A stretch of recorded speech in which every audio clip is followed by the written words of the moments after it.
Vamos lá, comentário semanal de 21 de maio de 2022. Vamos verificar o que aconteceu de fatos técnicos na semana para alguns ativos e se temos indicações do que observar para a próxima semana. Na semana passada, eu fiz um comentário aqui sobre o S&P que eu achava que... Opa, deixa eu ajustar aqui. Deixa eu limpar aqui meu desenho, que isso aqui tinha sido uma cabeça de pivô no semanal, que houve o rompimento. E que na semana passada, né, nessa voltadinha aqui, poderia ter um reteste desta região aqui dos 440, em direção à média de 21 do diário. Não chegou aos 440, mas há uma tentativa aqui do índice, né, de se aproximar da média de 21.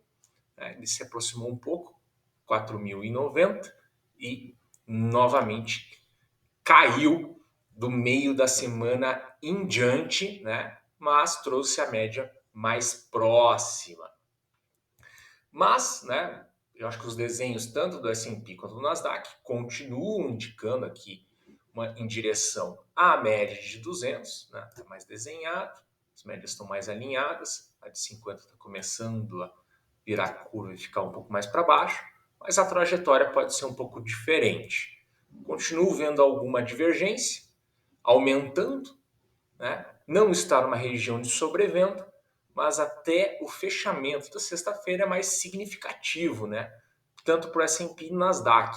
Há uma tentativa aqui de ficar próximo dos fechamentos mais baixos da semana anterior.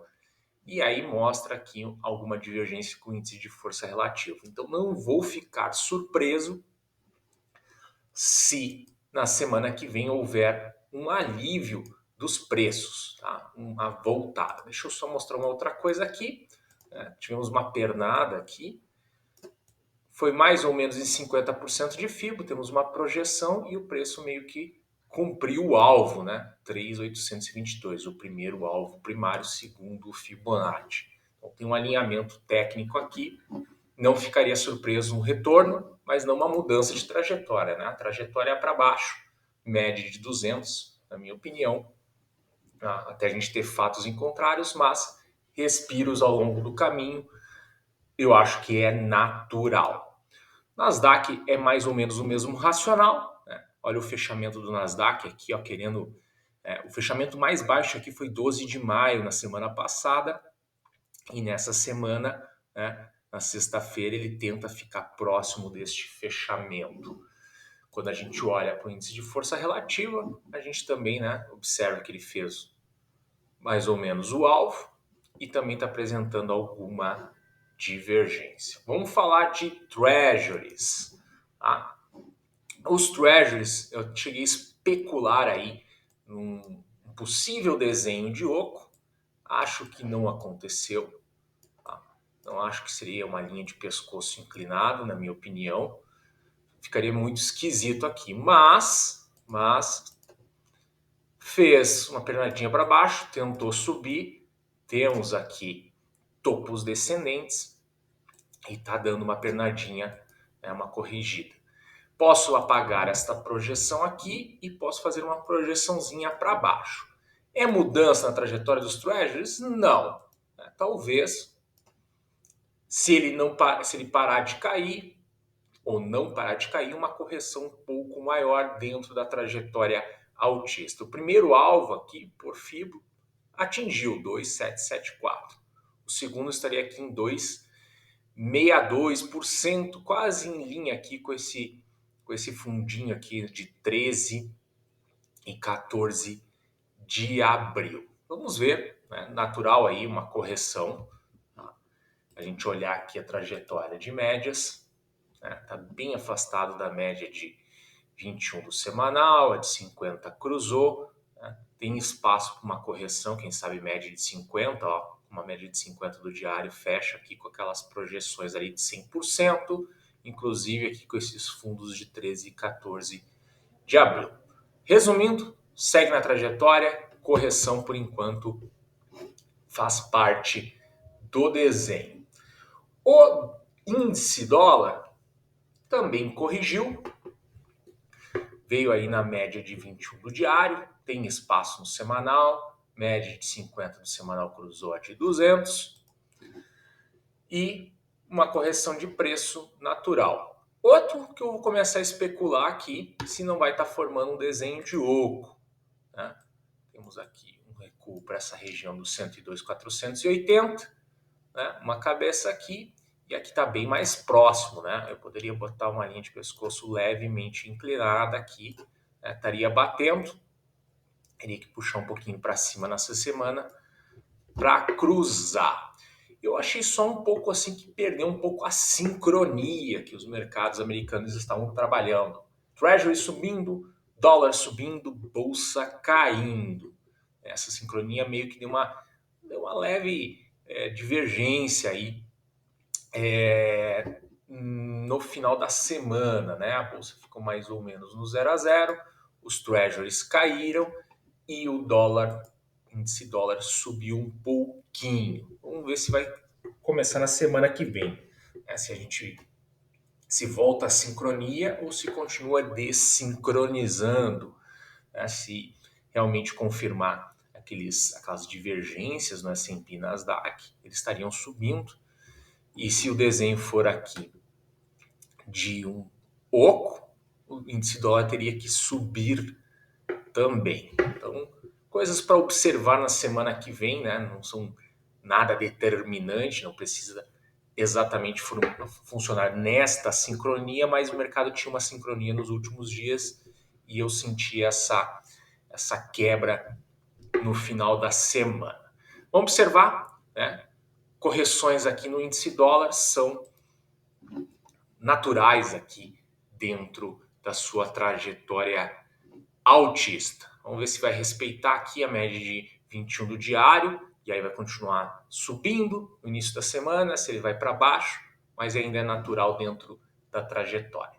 Vamos falar de bolsa brasileira e dólar contra real. Tínhamos fios de esperança na semana passada com EWZ e parece que essa esperança está sendo recompensada.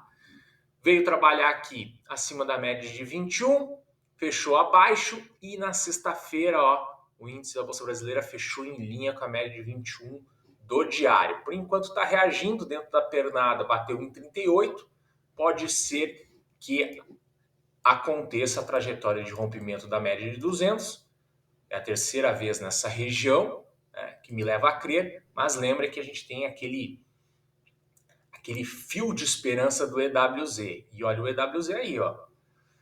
Semana passada eu comentei no semanal que ele fechou acima do fechamento da semana anterior, ainda abaixo das médias, e essa semana ele consegue fechar acima das médias. Agora resta saber o que jogo está sendo jogado, desta pernada aqui, ou será que é esta pernada aqui? O que a gente está vendo aí é apenas um respiro um pouco maior antes de romper nuvem de Ishimoku. Continua, né? Eu acho que o resumo e a mensagem é que continua esperança, né, via EWZ para a Bolsa Brasileira. Tá? Podemos olhar só por médias aqui, por enquanto ela está abaixo da de 200, mas a de 50 está para cima. Pode vir aqui ainda recruzar, né, a média de 21 para cima. Então há alguma esperança. O dólar contra real segue aquilo que a gente estava pensando desde o início, né? Pernada veio a 50%, tínhamos aquele desenho de W que ele completou, né, e está caindo. Algumas preocupações que eu tinha no caminho, o dólar contra real superou, né, caindo aqui os 4.935, ele passou, está um pouquinho abaixo aqui de umas referências mais históricas, inclusive de uma linha de tendência aqui, tá? Está indo abaixo. Vamos ver se ele consegue completar o desenho, que seria pelo menos vir até aqui os 4.531. Como eu comentei até na semana passada, eu acho que o momento para o dólar contra real um pouquinho diferente de quando ele iniciou este desenho aqui, tá? até aqui assim. Mas o que está tecnicamente veio 50% completar o desenho.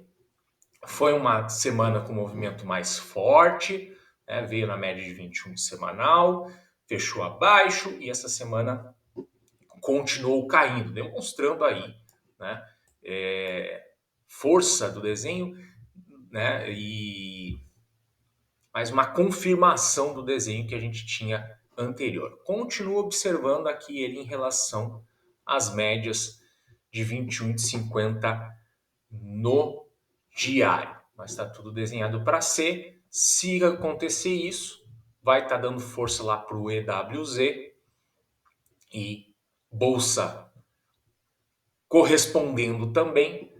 Talvez a gente possa ver a bolsa brasileira novamente assumindo uma trajetória altista. Uma coisa que a gente pode olhar aqui pela bolsa brasileira, só para a gente ficar de olho, a gente pode traçar aqui, né, uma LTB.